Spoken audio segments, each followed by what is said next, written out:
196. The number of weeks the Carnegie Mellon class of 2012 has been a part of CMU. 19. The number of hours I've been up every day on average during this time at CMU. 96.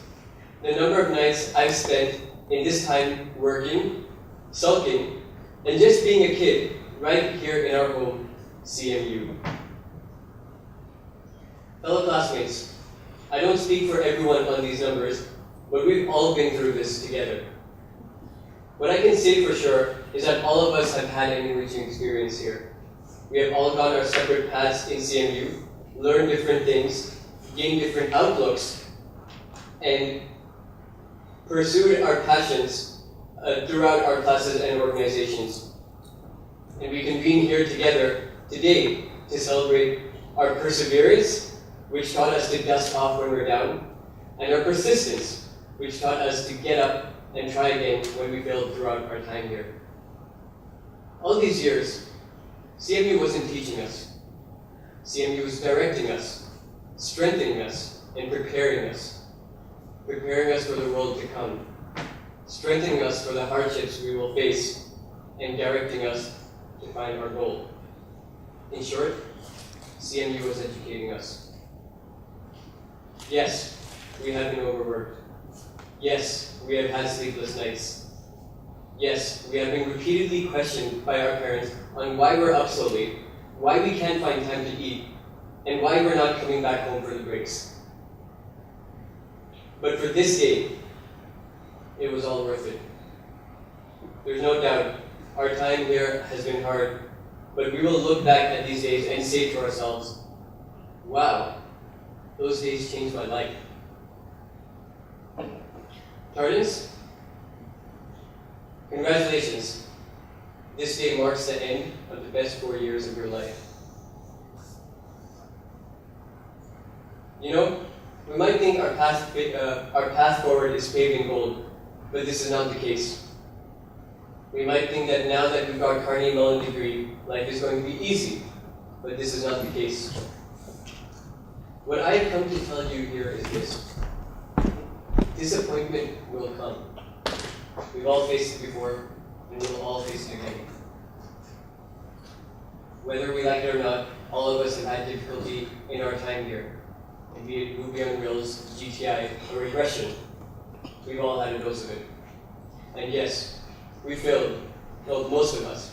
Those 96 nights that I was up were most probably failure to manage my time. Sometimes failures are our fault, but sometimes they're not. But those of you who were with me on those nights, and you know who you are, you know that those nights were awesome, and you will miss them. Failure will find you, but embrace it. Disappointment will come, but cherish it. Here's the thing. Once we come back up, we will realize how much that fall liberated us. Now, liberation. What exactly does it mean for our fall to liberate us? I say we need to embrace it for a reason. And I say to you that it is our failure to reach our perception of success that will define who we are and what we will become. When you fall, you liberate yourself from a perception of success that would never have been, it would never have been you. So embrace that fall and look forward to where that fall is going to take you. My perception of success once was to be a cardiac surgeon. I failed to reach that perception by miles, but had I reached it, I would not be who I am today. I would not have known what it feels like to be a part of this vibrant community. To travel the world, I would not have known what it feels like to be a Tartan. I am defined by my failure to reach my perception of success. And what I will become is defined by that as well. And yes, as I fail, I change my perception of success. And what I will become is defined by that as well. Today, I wish I were the next Steve Jobs. But there are so many ways in which I will fail to be him. There are so many ways in which I have yet to fail. However, we as Carnegie Mellon students are told to reach for the skies. though none of us would be able to be Steve Jobs, we will get the opportunity to touch the lives of hundreds of thousands with what we do. And yes, we will touch their lives. Our Carnegie Mellon education has bestowed upon us the ability to embrace all difficulty as it comes. When we're beaten up, down on the ground, and when others would give up, we will get up, dust off, and move on. We don't have the ability to lead an easier life, but we sure as hell have the strength to endure a harder one. Now, it is customary for people in graduation speeches to give a little bit of advice. So here's my bit of advice. As we go out into the real world, we will encounter situations where we can take the easy way out. But please, friends, don't fall into that trap. It is very easy to fool an employer to get that first job, but that's not going to help you get to where you want. Like I said, you have the ability to lead a harder life. Why would you want to take the easy way out? Allow me to share a short story with you. It was a stormy night in the middle of the sea. A ship was capsized, and all that remained from the wreck was a monkey, hanging onto a plank for its dear life. The moonlight shone over the surroundings, and all the monkey could see were more planks of wood, bobbing up and down in the wavy waters. The monkey was starting to get dizzy and lose its grip as it hung on, hoping for someone to save it. Before long, a dolphin came up to him and said, "Monkey, come with me. I'll take you to shore." The grateful monkey climbed aback as they set off. The monkey started sharing stories of its adventures with the dolphin. Stories that were exaggerated, stories that were lies. The dolphin, unaware of these lies, was deeply impressed, and his respect for the monkey kept getting higher and higher. "Monkey," the dolphin said, "you know so much. You have done so much. You're such a wise creature." The monkey just smiled to himself and told yet more stories as they splashed towards the shore. Soon, they were reaching the shore.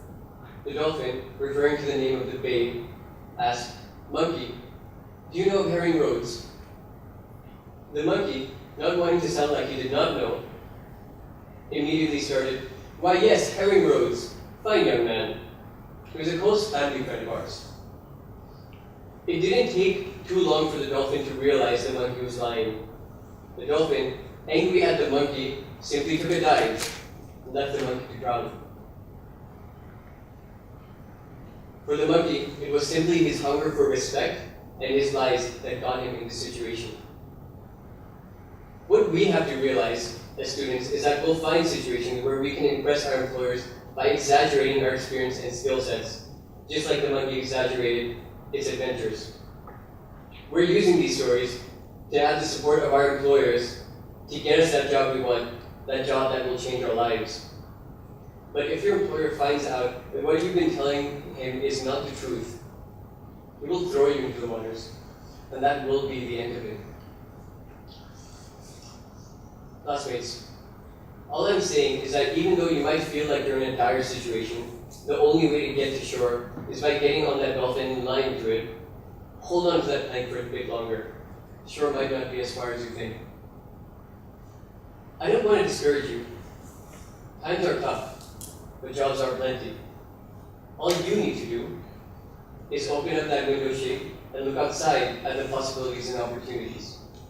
Let me share a few premises that will help shape up this argument. The MENA region is growing. There's no doubt about it.